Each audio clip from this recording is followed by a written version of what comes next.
আমাদেরকে পবিত্র মুহররম মাসে পবিত্র শুক্রবার জুমার নামাজ মহান আল্লাহর ঘর মসজিদে এসে আদায় করার জন্য যে মহান আল্লাহ সুবহানাহু ওয়া তাআলা আপনি আমাকে কবুল করেছেন এবং আল্লাহ সুস্থতা নামের নিয়ামত দিয়ে যে মহান আল্লাহ আমাদেরকে সুস্থ রেখে আল্লাহর ঘর মসজিদে এসে মহান আল্লাহ সুবহানাহু ওয়া তাআলার কুদরতি পায়ে সেজদা করার জন্য যে মহান আল্লাহ আমাদেরকে তৌফিক দিয়েছেন, ওই মহান আল্লাহ সুবহানাহু ওয়া তাআলার দরবারে অন্তরের অন্তঃস্থল থেকে শুকরিয়া আদায় করি আলহামদুলিল্লাহ। আরও শুকরিয়া জ্ঞাপন করি যে মহান আল্লাহ সুবহানাহু ওয়া তাআলা আমাদেরকে আখিরি পয়গম্বর মুহাম্মদ মুস্তাফা সাল্লাল্লাহু আলাইহি ওয়াসাল্লামের উম্মত হিসেবে যে মহান আল্লাহ আমাদেরকে দুনিয়াতে পাঠিয়েছেন, ওই মহান আল্লাহ সুবহানাহু ওয়া তাআলার দরবারে আবারও শুকরিয়া জ্ঞাপন করি আলহামদুলিল্লাহ। সম্মানিত উপস্থিতি, আমরা সবাই জানি যে আজকে মুহররম মাসের দ্বিতীয় জুমআ। মুহররম মাসের 1 তারিখ ছিল প্রথম জুমআ, আজকে মুহররম মাসের 8 তারিখ, আজকে দ্বিতীয় জুমআ। গত শুক্রবারে আমরা আলোচনা করেছিলাম 10ই মুহররম মাসের 10 তারিখ আল্লাহ সুবহানাহু ওয়া তাআলা কি ঘটনা, কি বড় বড় কাজ সংগঠিত করেছিলেন। আজকে আমরা আলোচনা করব যে মুহররম মাস আসার পরে আমাদের সমাজের কিছু কুসংস্কার, কিছু কাজ রয়েছে যেগুলো ইসলাম সাপোর্ট করে না, কোরআনে নাই, হাদিসে নাই, ইজমাতেও নাই, কিয়াসেও নাই, কোনো আলেম যেগুলো সাপোর্ট করে না। এগুলো আমাদের সমাজের কিছু মানুষ না বোঝার কারণে, অজ্ঞতার কারণে এগুলা পালন করার মাধ্যমে মানুষের ঈমান কতটুকু আছে কি নাই, মানুষ যে কাজগুলো করতেছে নেকি হচ্ছে কি না গুনাহ হচ্ছে, এগুলো সম্পর্কে আমরা যতটুকু পারা যায় সম্ভব মেন পয়েন্টগুলো আমরা আলোচনার চেষ্টা করব ইনশাআল্লাহ। আল্লাহ সুবহানাহু ওয়া তাআলা তার পবিত্র কোরআনের মধ্যে তিনি বলেন, ওয়া'বুদুল্লাহ ওয়া লা তুশরিকু বিহি শাইআ। আল্লাহ সুবহানাহু ওয়া তাআলা পবিত্র কোরআনের মধ্যে বলেন, ওয়া'বুদুল্লাহ, এরা দুনিয়ার মানুষ, আমার মায়ার বান্দা বান্দিরা, তোমরা আমি আল্লাহ সুবহানাহু ওয়া তাআলার ইবাদত বন্দেগী করো, আমি আল্লাহর ইবাদত করো, আমি আল্লাহর হুকুম আহকাম মানো। ওয়ালা তুশরিকু বিহি শাইআ, তবে সাবধান সাবধান, আমি আল্লাহর হুকুম মানতে গিয়া, আমি আল্লাহর হুকুম পালন করতে গিয়া, ওয়ালা তুশরিকু বিহি শাইআ, আমি আল্লাহ সুবহানাহু ওয়া তাআলার হুকুম মানতে গিয়া, আমি আল্লাহর ইবাদত করতে গিয়া, আমি আল্লাহর সমতুল্য কাউকে তোমরা বানাইয়া আমি আল্লাহর সাথে তোমরা শিরিক করো না। অর্থাৎ আল্লাহর কুদরতি পায়ে আমরা সেজদা করি, আল্লাহ ব্যতীত যদি কোনো বস্তু, কত মানুষ, কত প্রাণীর কুদরতি পায়ে অথবা সেদিকে যদি আমরা সেজদা করি, তাহলে আল্লাহর সমতুল্য হয়ে যায়।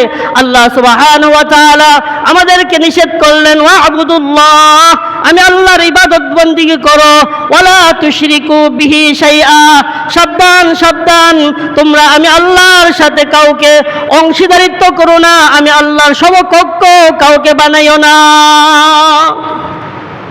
আল্লাহ আমাদেরকে নিষেধ করলেন যে আমি আল্লাহর সমকক্ষ কাউকে তোমরা বানাইও না, আমি আল্লাহর সমতুল্য কাউকে তোমরা মনে করো না। দেখেন, পৃথিবীর শুরু থেকে কিছু জাতি আছে যেগুলা উল্লেখযোগ্য যে মহান আল্লাহর সাথে শিরিক করে, যেমন খ্রিস্টান জাতি। খ্রিস্টান জাতিরা তারা কি করে?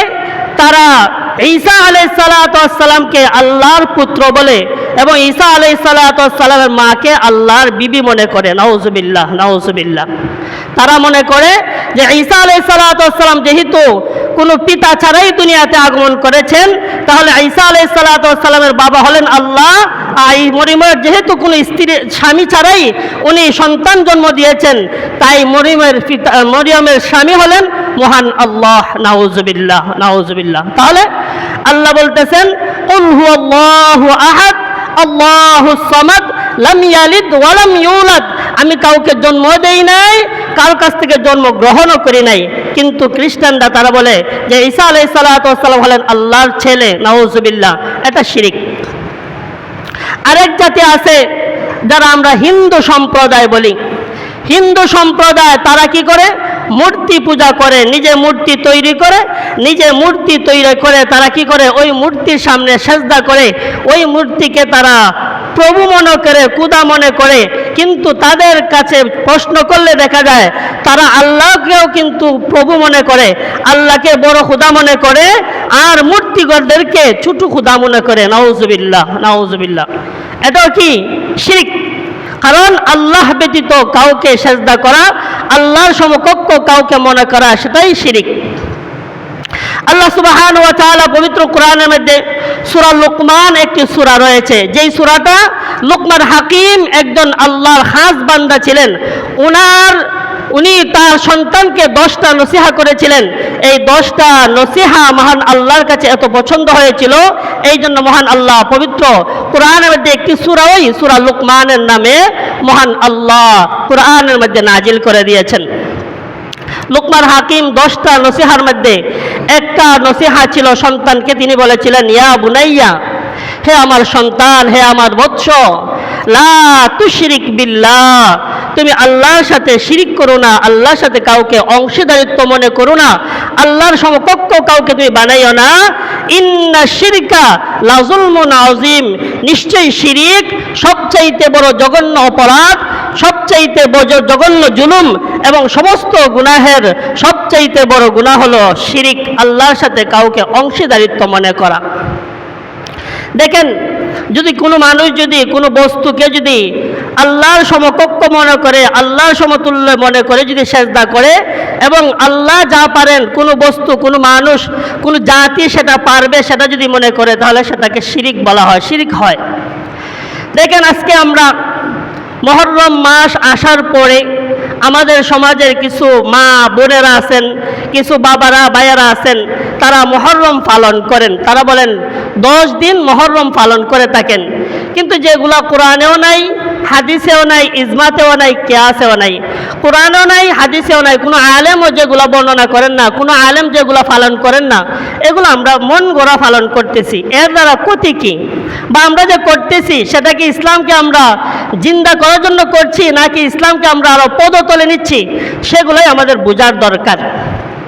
দেখেন, বিশেষ করে যে মুহররম মাসের 10 দিন পালন করা হয়, সেটা পালন করা হয় একটা মুকামকে কেন্দ্র করে।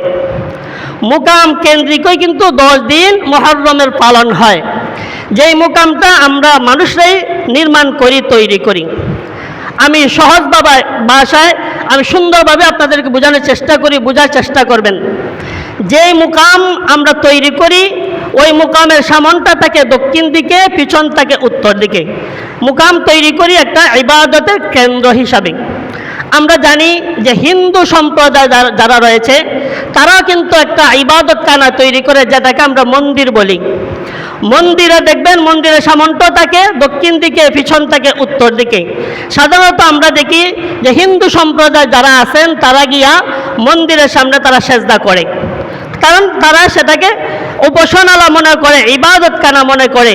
আর আমরা মুসলমান, আমরা মনে করি আল্লাহর ঘর মসজিদ হইল ইবাদতখানা, অথবা পশ্চিম দিকে সেজদা করতে হয়, কারণ আমরা মুসলমান জাতি পশ্চিম দিকে সেজদা করি। সেটা হলো আমাদের মুসলমানের সেজদা জায়গা হলো পশ্চিম দিকে, আর হিন্দু জাতি তারা সেজদা করে উত্তর দিকে। এখন যদি কোনো ব্যক্তি, যদি কোনো মানুষ যদি আবেগেই হোক, অজ্ঞতার কারণেই হোক, জান্যই হোক, না জান্যই হোক, যদি মুকামের সামনে গিয়ে যদি সেজদা করে, তাহলে তার ঈমান থাকবে না। কারণ কি? তার সেজদা করার উদ্দেশ্য হয় থাকবে মুকাম, না হয় থাকবে কোনো ব্যক্তি, না হয় কোনো থাকবে কোনো উদ্দেশ্য। কারণ পশ্চিম দিকে তো সেজদা করার কথা, সে উত্তর দিকে তো সেজদা করার কোনো প্রশ্নই ওঠে না। কোনো ব্যক্তি যদি উত্তর দিকে যদি মুকামের সামনে যদি সেজদা করে, তার ঈমান থাকবে না, সে ঈমান হারা হয়ে যাবে। যদি আল্লাহ না করুক, সে যদি তওবা না করে, তওবা করে যদি ঈমান পুনরায় যদি গ্রহণ না করে, সে ঈমান হারা হয়ে মারা যাবে। এটা খুব খেয়াল করার দরকার। এখন প্রশ্ন করতে পারেন যে হুজুর, এটা কি কেউ করে?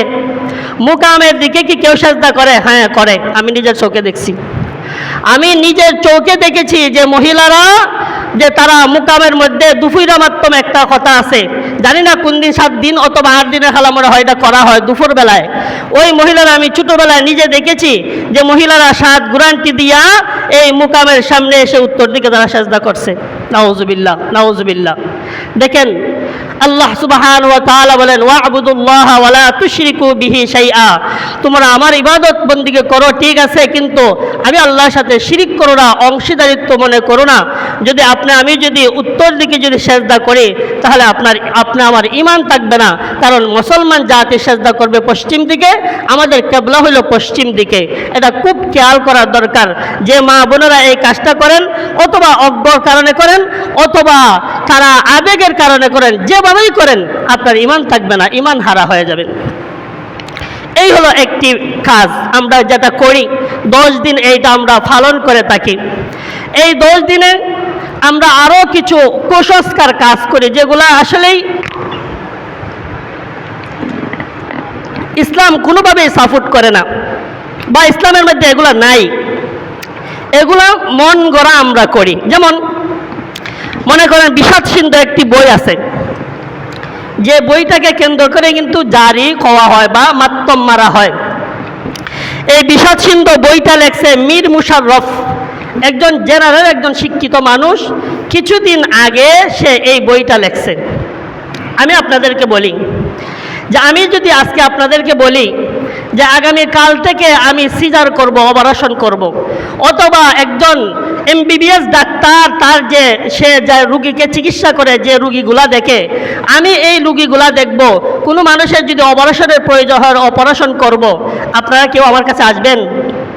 কথা বলেন, আপনারা কি আমার কাছে আসবেন? কারণ আমার একজন ডাক্তার হইতে যে যোগ্যতা দরকার, বা একজন সিজার করতে গেলে যে যোগ্যতা দরকার, যে লাইনে লেখাপড়া করার দরকার, এই লাইনে আমি লেখাপড়া করি নাই।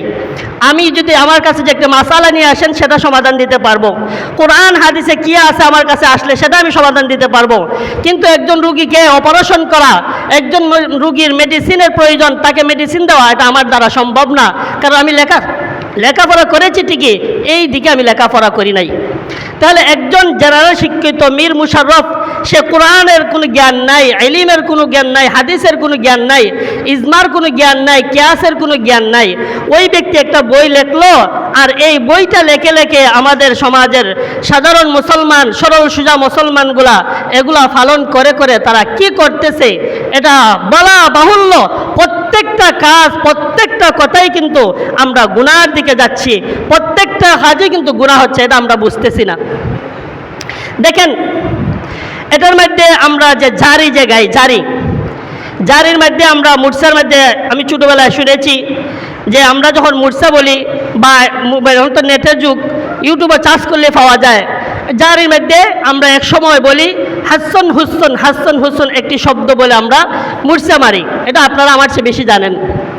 দেখেন চিন্তা করার বিষয়, আল্লাহ সুবহানাহু ওয়া তাআলা সমস্ত জান্নাতীদের সর্দার বানিয়েছেন হযরত হাসান রাদিয়াল্লাহু তাআলা আনহু এবং হুসাইন রাদিয়াল্লাহু তাআলা আনহু, তারা দুইজন হলেন জান্নাতীদের সর্দার। কিন্তু আল্লাহর কোনো সাহাবীর নাম নেওয়ার পরে রাদিয়াল্লাহু তাআলা আনহু বলতে হয়। আর যদি কোনো ব্যক্তি, সাধারণ কোনো মানুষের নাম যদি বিগড়িয়ে ডাকা হয় সেটা কবিরা গুনাহ হয়। নাম বিগড়িয়ে বলতে আমার নাম ফজলুল হক, আপনারা যদি বলেন ফজলুল ইক্কা, ফজলুল ইক্কা, ফজলুল ইক্কা, এটা কি বলা হয়? নাম বিগড়িয়ে ডাকা। কোনো ব্যক্তির নাম বিগড়িয়ে ডাকা কবিরা গুনাহ। আল্লাহ সুবহানাহু ওয়া তাআলা বলেন ওয়ালা তালমিজু আনফুসাকুম ওয়ালা তানাবাজু বিল আলকাব বিসাল ইসমুল ফুসুক বা'দাল ঈমান ওয়া মান লাম ইয়াতুব ফাউলাইকা হুমুজ জালিমুন। কোনো ব্যক্তি যদি তার মধ্যে এই অভ্যাস থাকে যে মানুষের নাম বিগড়িয়ে ডাকা, আর যদি সে অভ্যাসটা যদি তার জারি থাকে, মৃত্যুর আগেও যদি সেটা পরিবর্তন না করে, তওবা না করে, সেটার দিকে ফিরে না আসে, আল্লাহ বলেন ওয়ামাল্লাম ইয়াতুব ফাউলাইকা হুমুজ জালিমুন, তার মৃত্যুটা হয় জালেম হয়ে। জালেম বলতে ঈমান হারা হয়ে, বেঈমান হয়ে তার মৃত্যুবরণ হয়। এখন আপনি মনে দেখেন, আমরা যারা এইগুলা করি, আমরা স্পষ্টই আমরা দেখি হাচ্চুন হুচ্চুন হাচ্চুন হুচ্চুন, এটাই আমরা বলি। এক সময় বলা, এরপরে যখন আমরা দাঁড়ায় যখন আমরা মুর্ছা মারি তখন হেচ্ছন হুচ্ছন আমরা বলে যে একটা আবেগ প্রফুল্ল হয় যে বলি, আপনি কি বলতেছেন? আল্লাহর জলিলুল কদর সাহাবী দুইজন, আল্লাহ রসুলের জলিলুল কদর সাহাবী হাসান রাদিয়াল্লাহু তাআলা আনহু এবং হুসাইন রাদিয়াল্লাহু তাআলা আনহু, এই দুইজন সাহাবীর নাম আপনি নিচ্ছেন। রাদিয়াল্লাহু তাআলা আনহু বলবেন তো দূরে থাক, আপনি তাদের নামগুলা সহি শুদ্ধভাবে ডাকতেছেন না, আপনি কবিরা গুনাহ করতেছেন। আর প্রত্যেকটা কবিরা গুনাহ মানুষকে শিরিকের দিকে নিয়ে যায়। কবিরা গুনাহ হলো সমস্ত গুনার মা বাপ। সূরা